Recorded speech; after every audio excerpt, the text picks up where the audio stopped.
যেতে লাগলো। আমার নবী পাকের মজলিসে আবু বকর সিদ্দিক বসতো, আব্দুল্লাহ ইবনে উবাই বসতো।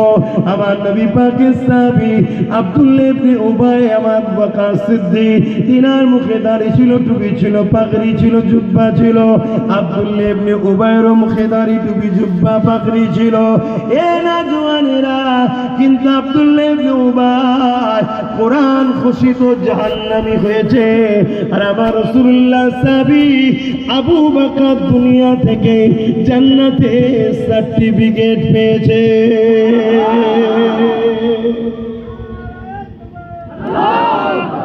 কারণটা কি?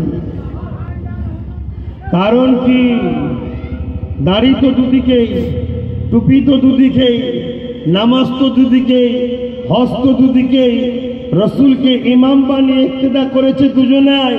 একজন জাহান্নামে যাচ্ছে, একজন জান্নাতে যাচ্ছে। কারণ কি?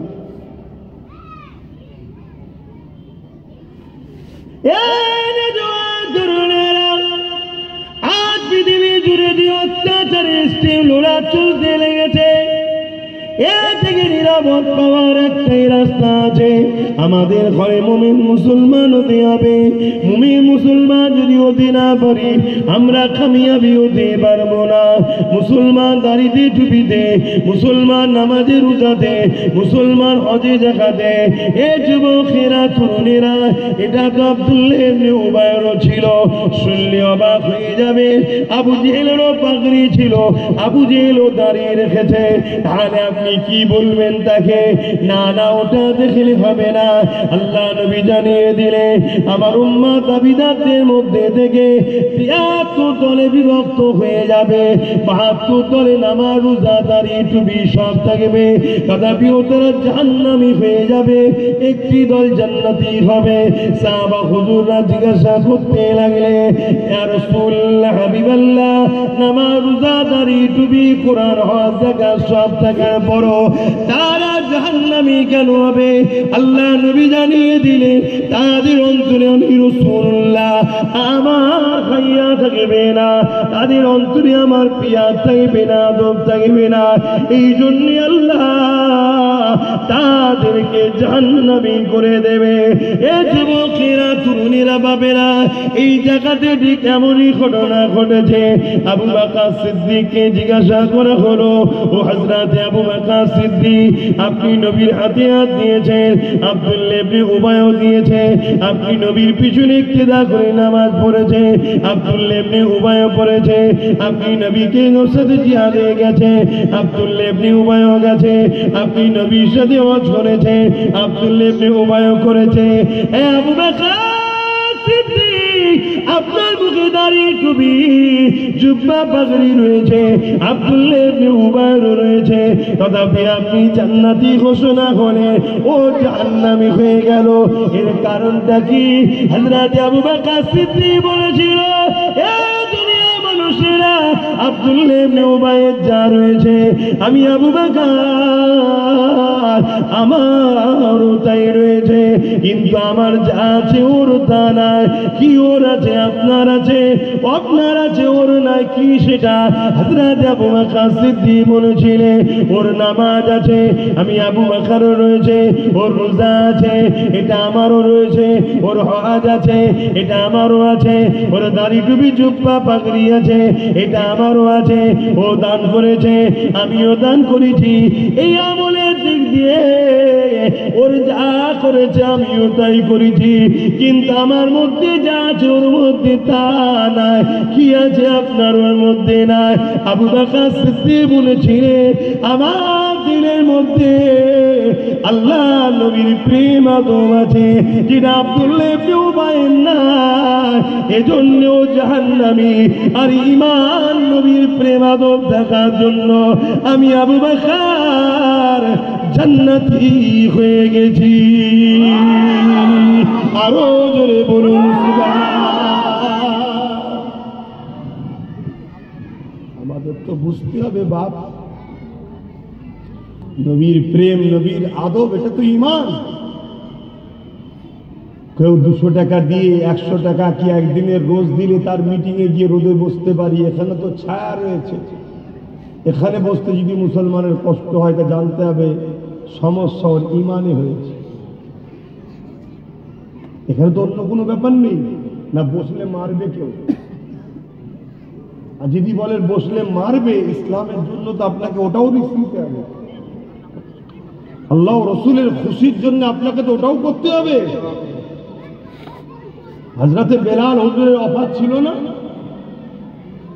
যে বেলাল তুমি যা করেছো করেছো, তোমাকে আমি খরিদ করেছি মক্কার বাজার থেকে, তুমি আমার কিনা গোলাম। তখন গোলাম কিনা বেচা হতো, যেমন পৃথিবীতে আবার নতুন করে শুরু হচ্ছে। ইউরোপ দুনিয়াতে এই গোলাম প্রথা চালু হয়ে গেছে।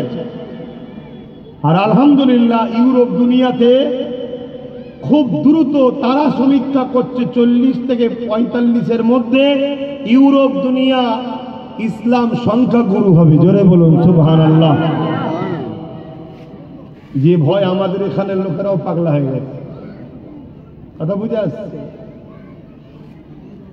অর্থাৎ ইনসাফের দিকে লোক বাড়বে, ইনসানিয়াতের দিকে লোক বাড়বে, জুলুম খতম হবে, নারী অধিকার পাবে, ধর্ষণ বেহুজ্জতির মতো অত্যাচারের হাত থেকে নারীরা মুক্ত হবে। আবার তিলোত্তমা মতো মুনেরা আর ধর্ষিত হবে না, নাই প্রতিষ্ঠিত হবে। তাকেই বলা হয় ইসলাম। জোরে বলুন সুবহানাল্লাহ। এখন তো জঙ্গল রাজ চলছে, সন্ত্রাসদের রাজত্ব চলছে। কোথায় ইনসাফ আছে? কোথায় ইনসানিয়াত আছে? তোমাদের এই বারাইপুরেতেই পিটিয়ে পিটিয়ে মেরে ফেলেছে সব মানুষদের। ভাবে ঘটেছে না ঘটেনি? ওটার নাম ইনসাফ? তো যাক, তাদের ঘরের ছেলেরা কলেমা পড়ছে। হযরতে বেলাল হুজুরকে অনেক অফার দিয়েছিল। বেলাল হুজুরকে মনি কিনেছিল উমাইয়া, কিনে নিয়ে গিয়েছিল খরিদ করে। অনেক অফার দিয়েছে, পরিবর্তন হও, মোহাম্মদ রসুলকে ছেড়ে দাও, আল্লাহকে ছেড়ে দাও। এমনও বলেছে তোমাকে গোলাম থেকে আজাদ করে আমাদের যে রাজত্বের দল, তখন তারা শাসক ছিল, তো তোমাকে একটা বড় পদ দেওয়া হবে, বড় সম্মানীয় পদ দেওয়া হবে, চলে আসো। আজও যেমন অনেককে অফার দেওয়া হয়, ছোটখাটো হলেও দেয় না, দেয় না। হ্যাঁ, কেউ বিক্রি করে, কেউ ইমান হালে মজবুত হয়ে থাকে। হযরতে বেলাল হুজুরের উপরে এত জুলুম হয়েছে, কিন্তু আল্লাহ রসুলের প্রেমে সব জুলুম সহ্য করেছে, ইমানকে বিক্রি করেনি। কেননা ইমান এমন একটা দামি সম্পদ, পৃথিবীর সমস্ত ধন দৌলত এবং দুনিয়াকে যদি একটার পাল্লায় রাখা হয়, তথাপিও ইমানের বরাবর হতে পারবে না। কেননা কোনো চিরস্থায়ী নয়, অস্থায়ী। ইমান এমন একটা জিনিস, ইমান খালে যদি আপনি মরতে পারেন, তবে আপনি কবরে নাজাত পাবেন, তবে আপনি আখিরাতে নাজাত পাবেন।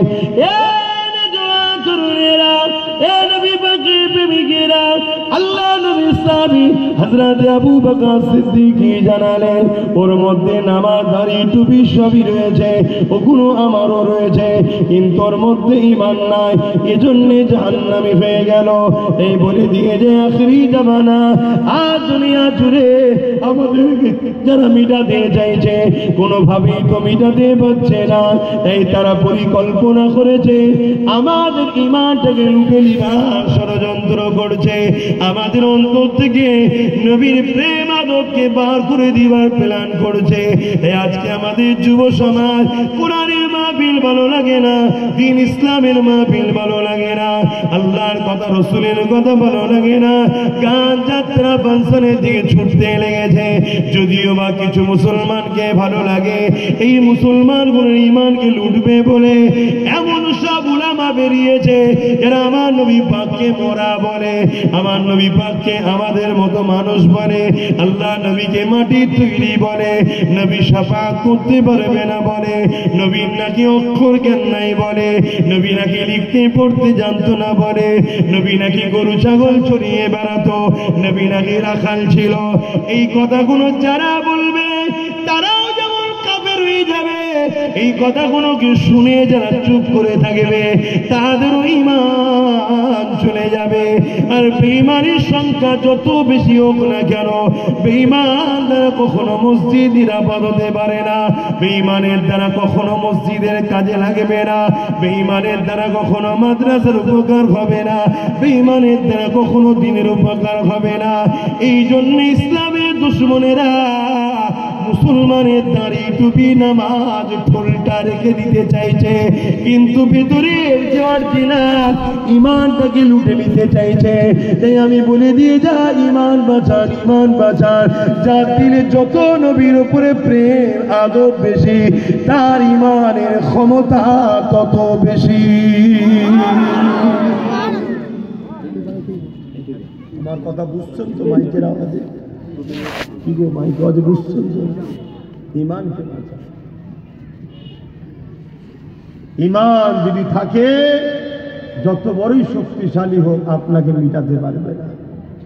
তার একটা ছোট্ট নমুনা আপনাকে দিয়ে যাচ্ছে। চিঙ্গিস খান বলে একটা রাজা ছিল, চিঙ্গিস খান, নাম শুনেছেন? পৃথিবীর একটা আতঙ্কের নাম চিঙ্গিস খান।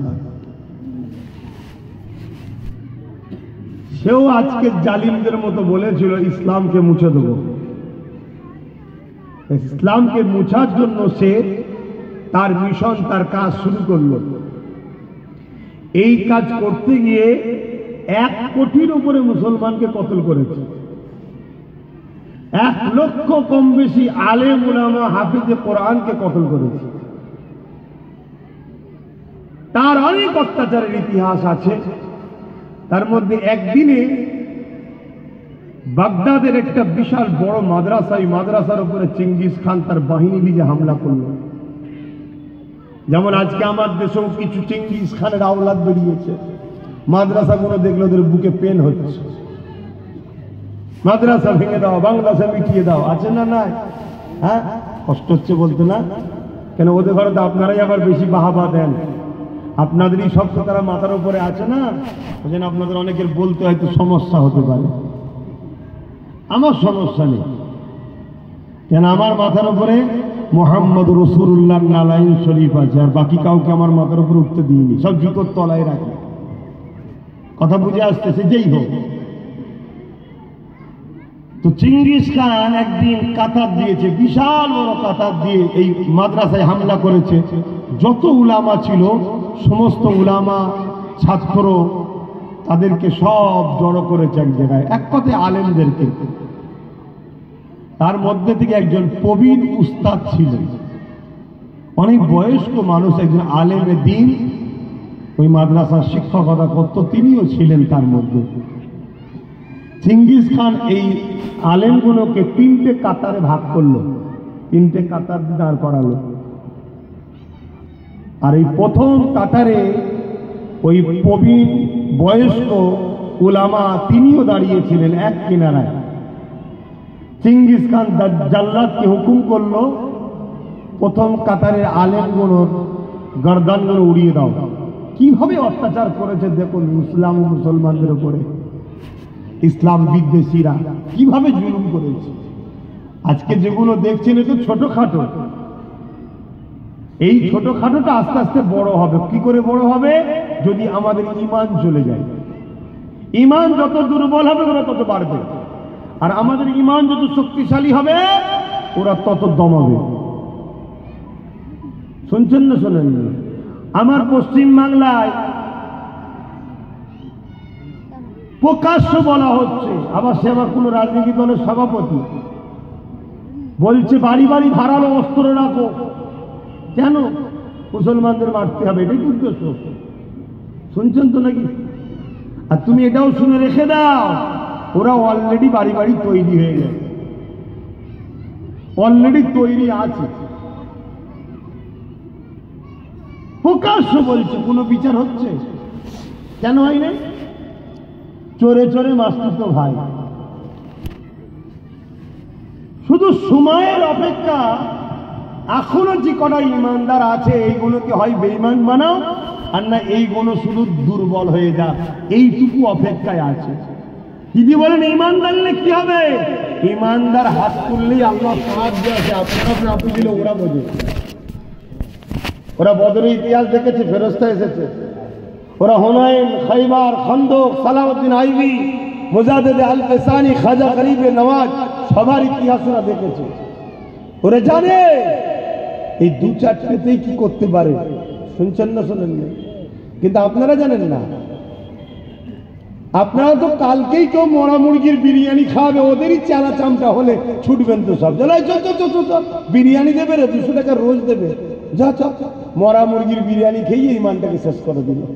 আপনাদের তো হুঁশি নাই। বাঁচাবার স্বার্থে বুঝাচ্ছি, নিবার হয় নেবেন, না নিবার হয় রেখে দেবেন। পরিস্থিতি তো ভালো নয়, দেখেন না আমার ওই যে ভাই বসে আছে, দেখেন হালত দেখেন না, একদম পাটা মেলে দিয়ে, ঠিক আছে? এই দুটি ছেলের হাসির আওয়াজ দেখছে, আপনাদের থেকে শিখতে সব। আবার আমার এই মুরব্বীর সঙ্গে অনেক আগে পড়েছে। আমার আব্বাজানকে খুব ভালোবাসে। আর দরবারে যেতে পারেন না? না, আহা, আজকে অনেকদিন পর দেখলাম।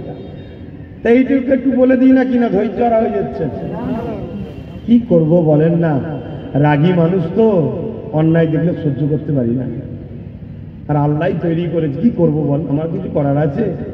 আল্লাহ তৈরি করেছে আমাকে এরকম, অন্যায় দেখলে সহ্য করতে পারি না। সে যেই হোক, আমার হুঁশ টুস থাকে না, কি হবে না হবে, পরে কি হবে, ওসব কিচ্ছু আমার খেয়াল থাকে না। যে লোক দাওয়াত করবে কি করবে না, দাওয়াত না করলে কি খাবো আগামী দিন, ওসব কোনো খেয়াল থাকে না আমার। অন্যায় দেখলে বাবা আমার সহ্য হয় না। আর খুব রাগী মানুষ আমি। তবে হ্যাঁ, যারা মেশে আমার সঙ্গে তারা আবার বলে, আপনাকে আমরাও মনে করতাম রাগী, এখন তো দেখছি আপনি মাটির মানুষ। যে বলে মাটিরই মানুষ। আমি একটাই কথা বলি, অন্যায়টা করে একবার দেখ, তখন আমার রূপ দেখতে পাবে। তুই তো ভালোভাবে আছিস, ভালোভাবে আমি তোর সাথে আছি। তুই ভুল করলে তখন আমাকে চিনতে পারবি আমি কি। আমি জানি না আমি ভালো মানুষ হতে পেরেছি কিনা, তবে আল্লাহর কোরআন বলছে সাহাবাদের আখলাক ঠিক এরকমই ছিল। সাহাবা হুজুররা হকের জন্য নরম ছিল, আর অন্যায়ের জন্য কড়া ছিল। জোরে বলুন সুবহানাল্লাহ। আমি জানি না আমি সাহাবা হুজুরদের আদর্শের উপরে জীবন গড়তে পারছি কিনা, কিন্তু আমার রাগ হয় অন্যায় দেখলে। কেন, আমার নবী অনেক কষ্ট করেছে ইসলামটার জন্য।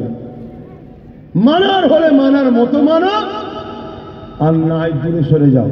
তোমার জন্য আমার ধর্মের বদনাম হচ্ছে, তোমার জন্য আমার ধর্মকে লোক আগুন তুলে তুলে দেখাচ্ছে, তোমার জন্য আমার ধর্মকে লোক গালি দিচ্ছে, ছোট বড় কথা বলছে।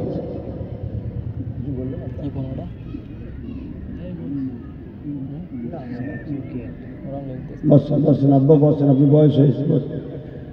25 বছর ছাড়া ছাড়া মানুষের মেন্টালিটি চেঞ্জ হয় আব্বা। আপনাদের সময় খেলাধুলা ভক্ত ছিলেন আপনারা, তাই তো নাকি আব্বা? ইয়ং বয়সে কি করছেন, খেলাধুলা করেছেন না করেন? তখন সব খেলাধুলাতে মানুষ ভক্ত, সারাদিন খেলতো, ঠিক না বেটি? আর এখন সারাদিন মোবাইল ভক্ত। তাহলে মানুষের মেন্টালিটি চেঞ্জ হচ্ছে না হয়? হ্যাঁ, সব কিছু চেঞ্জ হচ্ছে। যাক, আমি যে কথা বলছিলাম, ইমানটাকে বাঁচান। ইমান যদি বেঁচে থাকে আল্লাহর পক্ষ থেকে সাহায্য আসবে। ইমান যদি চলে যায় বরবাদ হয়ে যাবে।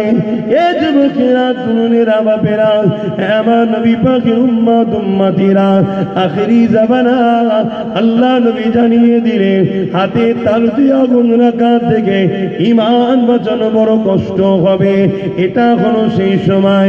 আজ তোমাকে কেউ বাইরে থেকে বলছে ইসলামকে মিটিয়ে দেব,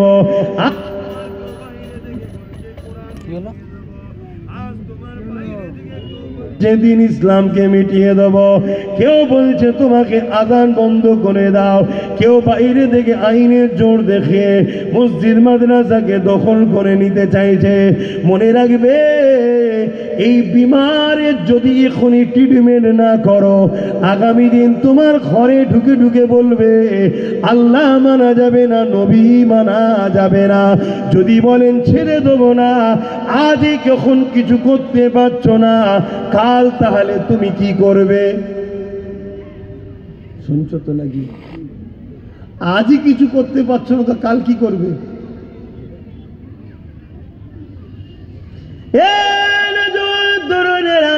তাই বলে দিয়ে যায় আল্লাহকে ভয় করুন যাদের হৃদয়ের মধ্যে আল্লাহর ভয় আছে।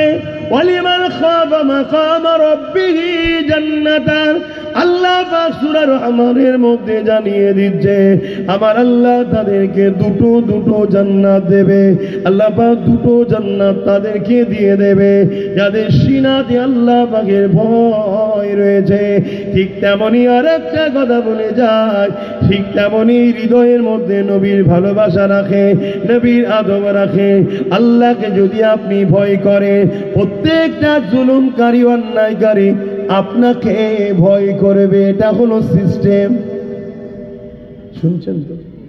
আর যে হৃদয় থেকে আল্লাহর ভয় উঠে যায় ওকে আর কেউ ভয় করবে না। আর যার হৃদয়ে আল্লাহর ভয় আছে প্রতিটা মানুষ জুলুমকারী তাকে ভয় করবে আর মজলুম তাকে বন্ধু হিসাবে আপন করবে।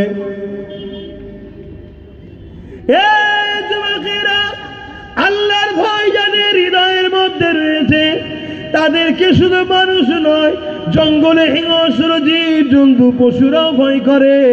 ইতিহাসে তার ভরি ভরি প্রমাণ রয়েছে। কেননা যে দিলে আল্লাহ থাকে, যে দিলে আল্লাহর ভয় থাকে, ওই দিলের মধ্যে অন্য কারো রাজত্ব আল্লাহ করতে দেয় না, অন্য কেউ তার কাছে আশ্রয় পায় না, অন্য কাউকে সে তুচ্ছ মনে করে, অন্য কাউকে দেখে সে ভয় করে না।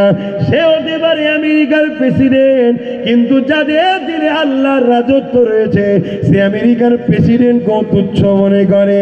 সে হতে পারে যত বড় সুপার পাওয়ার, যাদের দিনে আল্লাহর ভয় আছে তারা কখনো কাউকে ভয় করে না।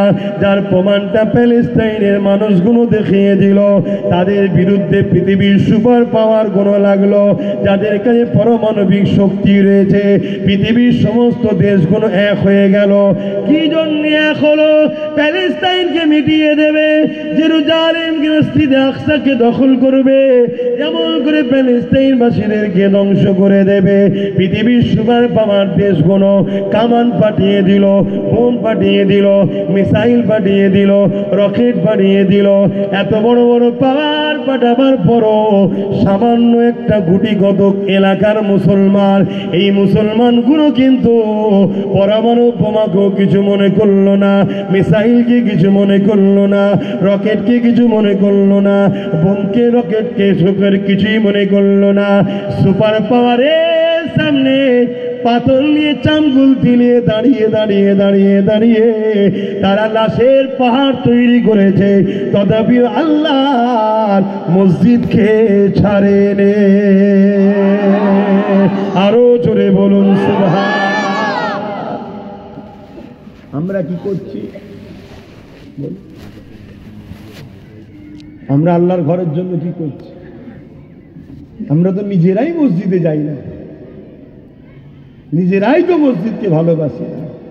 আবার আমার কওমের মধ্যে যেসব মুসলমানরা একটু পাওয়ারফুল আছে, নেতা কেতা মানুষ সেই করে রয়েছে, একটু ক্ষমতাশালী আছে, তারা নিজের বেঈমান নেতার জন্য মারপিট করে, লড়াই দেখায়, ক্ষমতা দেখায়, মসজিদ মাদ্রাসার জন্য কোনোদিন কথা বলে না। একটু না বললে যদি না ভুল বোঝে তাই কিছু মিষ্টি মিষ্টি কথা বলতে হয়, বলে।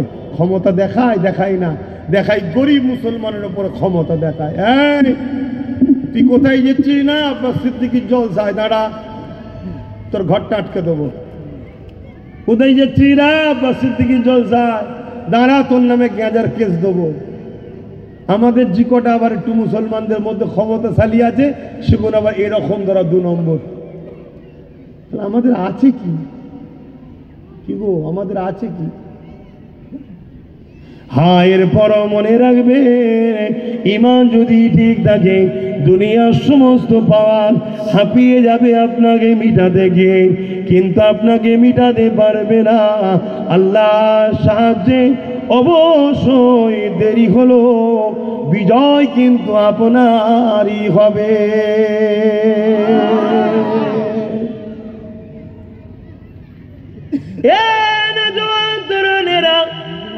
আল্লাহ নবী দুনিয়া জমিন থেকে পর্দা নিবার পর মুসাইলামাতুল কাজ্জাব নামে এক ব্যক্তিকে ইসলামের দুশমন রাষ্ট্র কোনো অর্থ দিয়ে সৈন্য দিয়ে এমন করে তাকে বলেছিল তুমি নবী দাবি করো। সেই মুসাইলামাতুল কাজ্জাব সে মিথ্যা নবী দাবি করে ফেললো। সে মিথ্যা নবী যখন দাবি করে, ওই সময় খলিফাতুল মুসলিমিন ছিলেন হযরত আবু বকর সিদ্দিক। আবু বকর সিদ্দিক সমস্ত সাহাবাদের নিয়ে এক জায়গায় বসে মিটিং আলোচনা শুরু করে দিল। এ আমার নবী সাহাবারা, মুসাইলামাতুল কাজ্জাব আমার নবী পাকের খাতমে নবুয়তের বিরোধী করতে লেগেছে। মুসাইলামাতুল কাজ্জাব মিথ্যা নবী দাবি করেছে। তার পিছনেতে ইসলামের দুশমন রাষ্ট্রগুলো সাহায্য করছে, অর্থ দিচ্ছে, সৈন্য দিচ্ছে, সৈন্য দিচ্ছে, অস্ত্র দিতে লেগেছে। 90,000 সেনা দিয়েছে, মুসাইলামাতুল কাজ্জাবকে ঘিরে রেখেছে। মুসাইলামাতুল কাজ্জাব 90,000 সেনা ঘিরার মধ্যে থেকে দেখে আমার নবী পাকের শান মর্যাদা খাতমে নবুয়তের বিরোধী করে নিজেকে নবী দাবি করে ফেলেছে। এ যুবকেরা আবু বকর সিদ্দিক বলতে লাগলো, এর বিরুদ্ধে আমাদের কি করা দরকার? ওই সময় সাহাবা ভাইরা বলতে লাগলে, এ খলিফাতুল মুসলিমিন, এ আবু বকর সিদ্দিক, আপনি আমাদের খলিফা, আপনাকে আমরা খলিফা বলে, লিডার নেতা বলে মেনে নিয়েছি। আপনি যেটা ফয়সালা দেবেন আপনার ইশারাতে আমরা রাজি। আপনার গায়ে হ্যাঁ বলবো, আপনার নাই না বলবো, যেটা বলবেন। ওই সময় আবু বকর সিদ্দিক বলেছিলেন, খলিফা হিসাবে বলি, সবাই যদি আমার নবীর বিরুদ্ধে লেগে যায়, এতে আমার নবীর কোনো মান সম্মান খাটো হবে না, কারণ আল্লাহ আমার নবীকে রসূল বলে মেনে নিয়েছে। তবে আমরা যে নবীকে ভালোবাসি বলি, আমাদের তো কিছু করার ডিউটি আছে। ভালোবাসার তো প্রমাণ দেওয়া দরকার, ভালোবাসার তো ইজহার করা দরকার। তাই আমি আবু বকর মনে করি আমি একটা বাহিনী নিয়ে মুসাইলামাতুল কাজ্জাবের কাছে যাব। তাকে প্রথমে বুঝাবো, দ্বিতীয়বার বুঝাবো, তৃতীয়বার বুঝাবো, ভালোভাবে তাকে বুঝাবো। যদি সে বুঝে পরিবর্তন হয়ে যায়, তাহলে তার সঙ্গে আর কোনো লড়াই নয়, ফিরে আসবো। যদি সে না বুঝতে চায়, তার মিথ্যার উপরে যদি জোর থাকতে চায়, আমি খাতেমে রসুলের পক্ষে দাঁড়িয়ে, নবী পাকের পক্ষে দাঁড়িয়ে ওই জাহান্নামীর বিরুদ্ধে আমি লড়াই করব।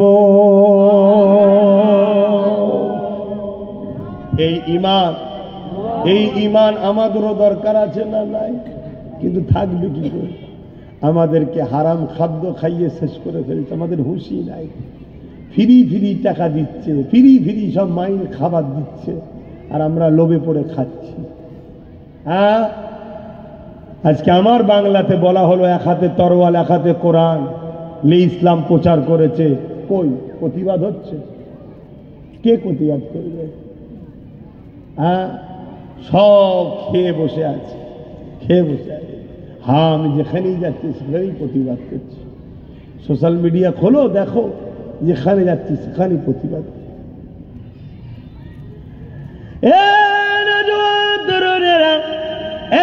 নবী পাকের প্রেমিকেরা হযরত আবু বকর সিদ্দিক 10,000 সাহাবাকে নিয়ে মুসাইলামাতুল কাজ্জাবের উদ্দেশ্যে রওনা দিল।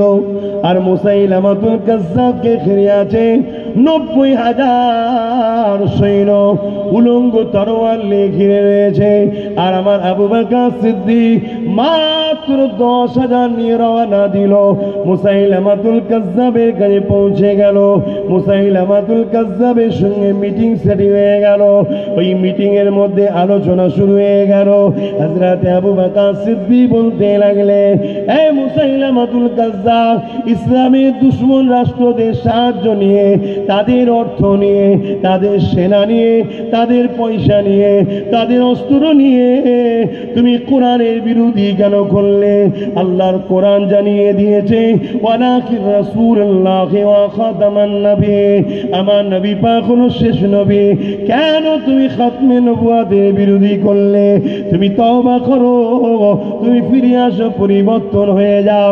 মুসাইলামাতুল কাজ্জাব দেখতে লাগলো আবু বকর সিদ্দিকের দিকে মাত্র 10,000 রয়েছে, আর আমার দিকে 90,000 রয়েছে। আমার সৈন্য সামন্তদের হাতে অস্ত্র রয়েছে, আমার দিকে ইসলামের বিরোধী দুশ্মন দেশগুলো রয়েছে। তাহলে আমি কেন ঘাবড়াবো? এই সুযোগটাকে কাজে নিয়ে এমন করে 10,000 সাহাবাদেরকে কতল যদি করে দিতে পারি, ইসলামের দুশ্মন রাষ্ট্রগুলো আমাকে আরো পুরস্কৃত করবে, আমি আরো বড় সম্মানিত জায়গা পাবো। এই জন্য সে ইশারা করে দিল। হঠাৎ করে তার সৈন্যরা আবু বকর সিদ্দিকের সাথে যাওয়া নিরীহ সাহাবাদের উপরে হামলা করে দিল। আল্লাহ নবী সাহাবী হযরত আবু বকর সিদ্দিক হুজুরের উপরে এবং তার সাথীদের উপরে আচমকা হামলা করে দেওয়ার জন্য বেশ কিছু সাহাবা হুজুর শহীদ হয়ে গেলেন। কিন্তু সিদ্দিক একবার আওয়াজ দিয়ে দিলে, এ আল্লাহর বান্দারা, নবীর গোলামেরা, জান বাঁচানো ফরজ, তৈরি হয়ে যাও ডিফেন্সের জন্য। সাহাবা হুজুর আল্লাহু আকবার বলে যেই ঝাঁপিয়ে বলল, 90,000 মুসাইলামাতুল কাজ্জাব এবং তার সৈন্য বাহিনী নিয়ে এই 10,000-এর মোকাবেলায় দাঁড়িয়ে 90,000 সৈন্য থাকার পরও ওই 90,000 সৈন্য সহ মুসাইলামাতুল কাজ্জাব চিরজন্মের মতো জাহান্নামের কুকুর হয়ে জাহান্নামে চলে যায়।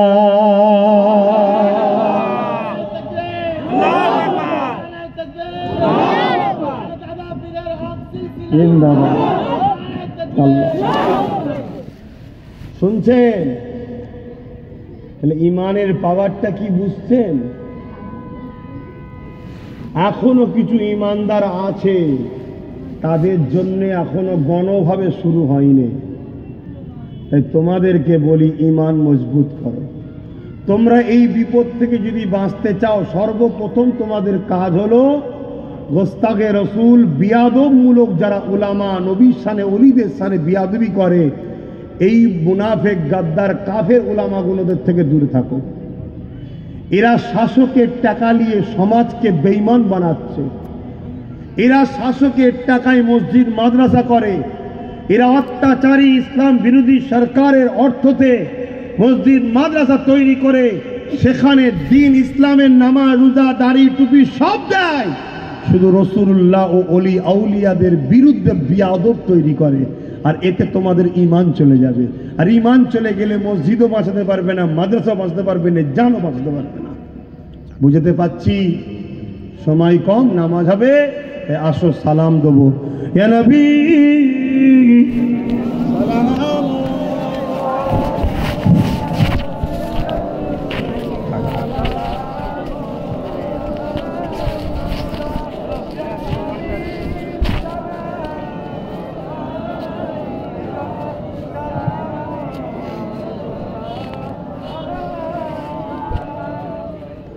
আজকে আমাদের ঈমান দুর্বল বলে আজ আমাদেরকে মাহফিল ভালো লাগে না। ঈমান যদি আমাদের মজবুত থাকে, কানে শুধু একবার এলে হয় যে অমুক জায়গায় নবীর আলোচনা হচ্ছে, নবীর গোলাম সেখানে ছুটবে, খাওয়া দাওয়া সব ছেড়ে দিয়ে। এটাই তো প্রেম, এটাই তো ভালোবাসা। তো যাক, আমার ডিউটি আপনাদেরকে বোঝানো, এটা আমার কর্তব্য, নয় কিয়ামতের দিন আল্লাহ আমাকেও ধরবে। এখন সালাম হবে, তারপরে একটু দোয়া হবে, তারপরে এখানে নামাজ হবে, একটু সময় দেওয়া হবে, তখন আপনারা উজু করে নেবেন। আসেন সকলে জবান খুলে উচ্চ আওয়াজে প্রাণ ভরা ভালোবাসায় সালাম দেবো। তা সালামের বেলায় আপনারা দাঁড়িয়ে সালাম দিই, জানেন তো নাকি? অনেকের প্রশ্ন থাকে যে আপনারা বসে দরুদ পড়েন, দাঁড়িয়ে সালাম দেন কেন? বসে দরুদ এই জন্যে পড়ি, দরুদ পড়লে নেকি হয়। নেকি ফারিস্তা লেখে আমার আমলনামায় লিখা হচ্ছে, নেকি ফারিস্তা লিখছেন, আমার আমলনামাতে লিখা হচ্ছে। আর সালামের বেলায় দাঁড়াই কেন? সালাম দিলে নূর নবী জবাব দেয়, তাই দাঁড়িয়ে আদবের সাথে জবাবটা নিই। জোরে বলুন সুবহানাল্লাহ। আপনাকে সামান্য যদি আপনার আব্বা কিছু দেয় আর আপনি যদি বসে নেন, ওটা কি আদবের দিক দিয়ে ঠিক হবে? আমার নবী, দয়ান নবী কিছু জবাব দিচ্ছে, সেটা বসে আমরা নেব কি করে? তাই আদবের সাথে দাঁড়িয়ে নি। অনেকে বলে কোরআন হাদিসের দলিল আছে। এই কোরআন হাদিসের দলিল চাওয়াটাই সব থেকে বড় অশিক্ষিতর পরিচয়। কেন? কোরআন হাদিসের দলিল খুঁজতে গেলে ফরজ হতে লাগে, ওয়াজিব হতে লাগে, সুন্নাতে মুআক্কাদা হতে লাগে। দাঁড়ানোটা ফরজও নয়, ওয়াজিবও নয়, সুন্নাতে মুআক্কাদাও নয়, মুস্তাহাব। মুস্তাহাব জিনিস, ভালো জিনিস, প্রেমের জিনিস। এর পাশে পাশেও আপনাদের বলে যায়, আল্লাহ কোরআনে ইশারাতান দাঁড়াবার কথা বলেছে। জোরে বলুন সুবহানাল্লাহ। আল্লাহ কোরআনে বলছেন ওয়াসাল্লিমু তাসলিমা, সালাম দিবার সময় আল্লাহ বলছেন তাসলিমা, সব থেকে উত্তম ভক্তি ভালোবাসায় দিবার মতো করে আদবের সাথে সালাম দাও। জোরে বলুন সুবহানাল্লাহ। হাদিস পাকের মধ্যে আছে বাবুল আদব কিতাবুল কিয়াম, আমার নবী পাককে দাঁড়িয়ে দাঁড়িয়ে সাহাবারা সালাম দিয়েছেন। জোরে বলুন সুবহানাল্লাহ। আপনারা মানবেন কি জানি না, আমেরিকায় ব্রিটেনের মাটির তলাতে খ্রিস্টানদের গোপন মাদ্রাসা রয়েছে, যার পত্রিকায় প্রকাশিত হয়েছিল একবার। সেই পত্রিকা আমার কাছে আছে। তারা মাদ্রাসা করছে কেন? কোটি কোটি টাকা দিয়ে ৭২টা দলকে ইসলামের দুশ্মনরা চালাচ্ছে, যাদের মাথায় টুপি, মুখে দাড়ি, নামাজ, রোজা, হজ, যাকাত, কোরআন তেলাওয়াত, হাদিস, মসজিদ, মাদ্রাসা সব আছে, কিন্তু তাদের পিছনে ওয়াশিংটন থেকে সব নিয়ন্ত্রণ করা হচ্ছে। উদ্দেশ্য একটাই, আমাদের ঈমানকে লোটো, আমাদের ঈমানকে লোটো, আমাদের ঈমানকে লোটো। কেন? যতদিন এ জাতির মধ্যে ঈমান থাকবে, এ জাতি যত গুনাহগারই হোক, এক ফোঁটা যদি চোখ দিয়ে পানি বার করে বলে আল্লাহ আমি ভুল করেছি, আমার আল্লাহ এত দয়ালু, মায়ের পেট থেকে বেরোলে যেমন বেগুনা হয় ওই রকম বেগুনা বানিয়ে দেয়। জোরে বলুন সুবহানাল্লাহ। আর অমনি আল্লাহ সাহায্য আসে। এ জাতিকে শেষ করতে গেলে কে বেঈমান বানাতে হবে। তাই পশ্চিম বাংলার মানুষ, পূর্ব ভারতের মানুষ, অনেক দল আছে, বা ইদিক উদিক করলে হবে না। তোমাদের জন্য মুজাদ্দিদুল জামান ফুরফুরার হযরত শাইখুল বাঙ্গাল আওলাদে রসুল আবু বকর সিদ্দিক দাদা হুজুর পীর কেবলাকে মজবুত করে ধরবে। তিনার নীতি আদর্শ অর্থাৎ কোরআন সুন্নাত তিনি পূর্ণাঙ্গ ধারক ও বাহক ছিলেন। যদি তোমরা কামিয়াবি হতে চাও, কারণ এই সমাজে আমরা দেখছি অনেক মোল্লা মৌলী সাহেব রয়েছে, যারা বড় বড় সরকারের সঙ্গে হাত রয়েছে, কিন্তু তারা সেইভাবে অকাবলি লড়াই করছে না। করছে কি? উপরন্ত কোটি কোটি লোককে গ্রুপ করে রেখেছে, আমি বললে তুই যাবি নাই যাবি না। এভাবে মুসলমানের মধ্যে ডিভাইড তৈরি করে রেখে দিয়েছে, যাতে করে মুসলমান এক কোট্টা হতে পারে। কিন্তু মনে রাখবেন, বাংলার মানুষ, পূর্ব ভারতের মানুষ, আমরা মুজাদ্দিদ জামান দাদা হুজুর রহমাতুল্লাহ আলাইহিকে আজও 85% মানুষ, 100-র মধ্যে 85টা মানুষ দাদা হুজুর পীর কেবলার মুখের দিকে তাকিয়ে আছে। জোরে বলুন সুবহানাল্লাহ। তাই ইদিক উদিক যারা আছেন, ইদিক উদিক করছেন করুন, কিন্তু তার আগে আরো একবার দেখে নেবেন আপনার ঈমান চলে যাচ্ছে না তো। আপনি যাকে অনুসরণ করছেন সে গুস্তাখে রাসূল নয় তো, বিয়াদবে রাসূল নয় তো, আপনাকে নবীর প্রেম থেকে সরাচ্ছে না তো। এগুলো আপনাকে দেখতে হবে। নবীর প্রেম ও আদবের নিশানা হলো এই দাঁড়িয়ে আদবের সাথে সালাম দেওয়া। অনেক নিশানা, তার মধ্যে এটা একটা। এটা এখান থেকে হয়, এটা মাসলার ব্যাপার নয়, ফতোয়ার ব্যাপার নয়।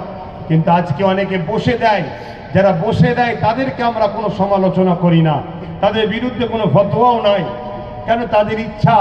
কিন্তু আমরা দাঁড়িয়ে দিই, কেউ সমালোচনা করলে জানতে হবে ও মুনাফিক ও গুস্তাখে রাসূল। এটা মাথায় রাখতে হবে, তার থেকে দূরে থাকতে হবে। এই ধোঁকাবাজ, প্রতারণাকারী, ছদ্মবেশী, দাড়িওয়ালা, টুপিওয়ালা, মোল্লা মৌলী সাহেব সেজে যারা ঘুরছে, এরাই হলো ইসলাম ও মুসলমানদের জন্য সব থেকে ভয়ের কারণ। ইতিহাস তার প্রমাণ দিচ্ছে। সালাউদ্দিন আইবি যখন মসজিদে আকসাকে উদ্ধার করলেন, এই উদ্ধার করার পর সবাই আনন্দ করছে। এই কথাটা শুধু শুনেলেন মন দিয়ে, সবাই আনন্দ করছে। মসজিদে আকসা জানেন তো, যেটা আজকে নিয়ে ঝগড়া হচ্ছে। সালাউদ্দিন আইবি তখন সেলিবিয়ারা দখল করেছিল, সালাউদ্দিন আইবি 12,000 লোক নিয়ে গিয়েছিলেন মসজিদে আকসা, আমাদের মসজিদ আমরা উদ্ধার করবো তাই। আর সেলিবিয়ারা 4 লক্ষ সৈন্য দাঁড় করে রেখেছিল, কোথায় 12,000 কোথায় 4,000। আলহামদুলিল্লাহ 12,000 কিন্তু ইমানদার ছিল।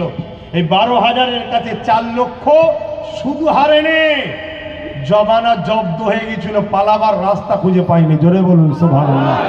আর আজকে এত কি হচ্ছে, এত থেকে কি লাভ হচ্ছে, এত থেকে মসজিদের দুশ্মনগুলো দিনকে দিন বড় হচ্ছে, লাভ কি হচ্ছে ইসলামে?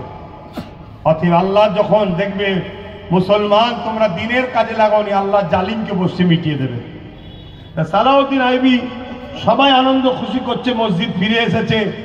সালাউদ্দিন আইবি হুজুর কিন্তু ঘরের মধ্যে মন খারাপ করে আছে। জিজ্ঞেস করা হচ্ছে, হুজুর সবাই আনন্দ করছে, আপনি মন খারাপ কেন?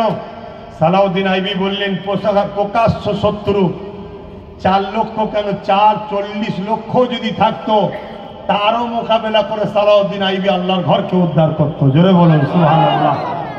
প্রকাশ্য দুশ্মনকে চেনা যায়, লড়া যায়, কিন্তু আমি সালাউদ্দিন আইবি দেখতে পাচ্ছি আমাদের মুসলিম সমাজের মধ্যে কিছু আলেম উলামা, পীর, পীর সাহেব, পীরজাদা, মুফতি, মৌলানা আছে যারা হলো মুনাফেক, গাদ্দার।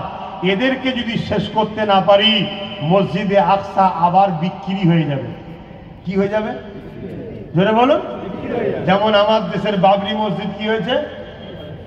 বিক্রি হয়েছে। শুনে রেখে দাও, অত সহজ নাকি ভারতের মতো এত বড় ধর্ম নিরপেক্ষ দেশে সুপ্রিম কোর্ট থেকে কেউ আস্থার উপরে ফাইনাল দিয়ে দেবেন না? আগে সব টাকা পয়সার লেনদেন হয়ে গেছে। আমি যখন আস্থার উপরে দেবো মুসলিম সমাজকে ট্যাকেল করবে তো সব মাতাওয়ালারা বলেছে সব ঠিক করে দেবো, মাল দিয়ে দেন, মাল দিয়ে দেন। বুঝছেন না, বোঝেন না? সেটিংয়ে কারবার চলছে। আর এ সব হারামখোর গাদ্দার গুণকে আমি দেখতে পারি না। আর এদের সবার রাগ আমার উপরে। আর আমি হয়ে গেছি ছোট মতো মানুষ, আমার কথার গুরুত্ব হয়। এদের সব ভিআইপিদের সঙ্গে হাত, আর আমার তো সব গরিবের সাথে হাত। তা কোনো কথা নেই, আল্লাহ আছে আমাদের, ঠিক তো নাকি? হক কথা বলতে হবে, আল্লাহ আছে। তো ভাইয়ের আমার, সালাউদ্দিন আইবি একটা গোয়েন্দা দপ্তর করলেন, যেটাকে আমি সিআইডি, সিবিআই, আইবি যাই বলেন না কেন। মুখে টুপি, মাথায় টুপি, মুখে দাড়ি, বড় পিরহান পরে ছেড়ে দিলেন। সেই গোয়েন্দাগুলো যে ঘুরছে কোথায়? মসজিদে, মাদ্রাসায়, খানকায়। বুঝতে পারছেন না কেন?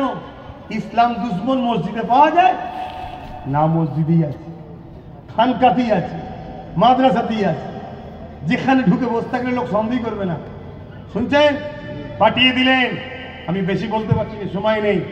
সালাউদ্দিন আইবি নিজে হাতে করে 3000 তৎকালীন সময়ে আলেম উলামা, মৌলানা, মুফতিকে কতল করেছে। কত? 3000 কতল করে আফসোস করছে যে আমার তো যাওয়ার সময় হয়ে গেছে, এখনো মুনাফেক রয়ে গেল। যদি আমি থাকতাম সব খালি করে দিয়ে যেতাম, তাহলে মসজিদে আকসা নিরাপদে থাকতো। সেদিন যদি হুজুরকে আল্লাহ হায়াত দিত, সবই আল্লাহর পরীক্ষা। আজকে মসজিদে আকসাকে এই দুর্দশা হতে, সেই মুনাফেকরা, মিশরের রাজা সে মসজিদে আকসার পাশে জমি দিল গাদ্দারদের ঘরে। এসব ইতিহাস আছে, আপনারা জানেন না, অত সময় নিয়ে। তা আজকে তাহলে আমাদের এলাকায় গাদ্দার আছে না নাই? কোথায়? বাজারে? কোথায় গো? পার্টি অফিসে, চায়ের দোকানে। মেন গাদ্দার কিন্তু বসে আছে মসজিদ, মাদ্রাসা, খানকায়।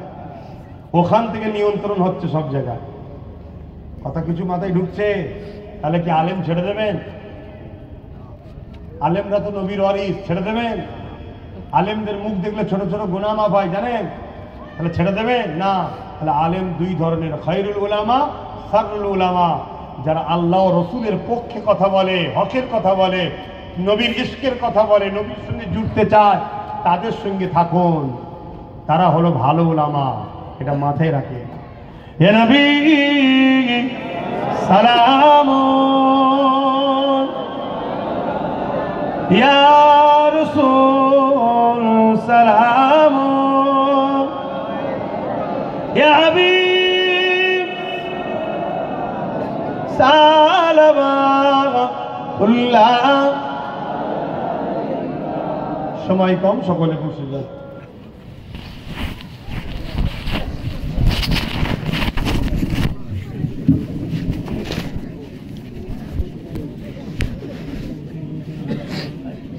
হ্যাঁ আল্লাহ শেফা দান করে। যাক আমি আর হ্যাঁ হ্যাঁ হ্যাঁ ওই যে বসে আছে হ্যাঁ ইন্তেকাল করে হ্যাঁ আল্লাহর জিনিস আল্লাহ লিলিয়েছে, সবর করতে হবে। জন ছেলে ইন্তেকাল করছে। হ্যাঁ আল্লাহ সবাইকে জান্নাতি করেন। দোয়া আমি বেশি লম্বা করছি না, ছোট করে আল্লাহুম্মা আমিন। আয় আল্লাহ যার যা দিলে আছে আপনি কবুল করেন। নামাজের জন্য দোয়াকে সংক্ষেপ করছি। আল্লাহ আমাদের প্রত্যেকের চাওয়া পাওয়াকে আপনি কবুল করুন। হাবিবের হস্তে মাহফিলকে কবুল করুন। মাহফিলের দাতাদের দানকে কবুল করুন। মাহফিলে আগত মানুষকে কবুল করেন। আজকে বিশ্বজুড়ে দিন ইসলামের উপরে যে অত্যাচার, আল্লাহ এই জালিমদের ঘরে ধ্বংস করে দিন। আল্লাহ আপনি আমাদেরকে কামিয়াবি দিন। আল্লাহ আমিন আমিন। লা ইলাহা ইল্লাল্লাহু মুহাম্মদ রাসূলুল্লাহ সাল্লাল্লাহু আলাইহি ওয়াসাল্লাম। যাদের উযু নাই 5 মিনিট সময় দেওয়া হচ্ছে, উযু করে নেন। 5:10 নামাজ হবে। এখন বাজে পুরো 5টা, 5:10 নামাজ হবে। এখানে উযু করে নেন। আর আমি মুসাফির মানুষ এখানে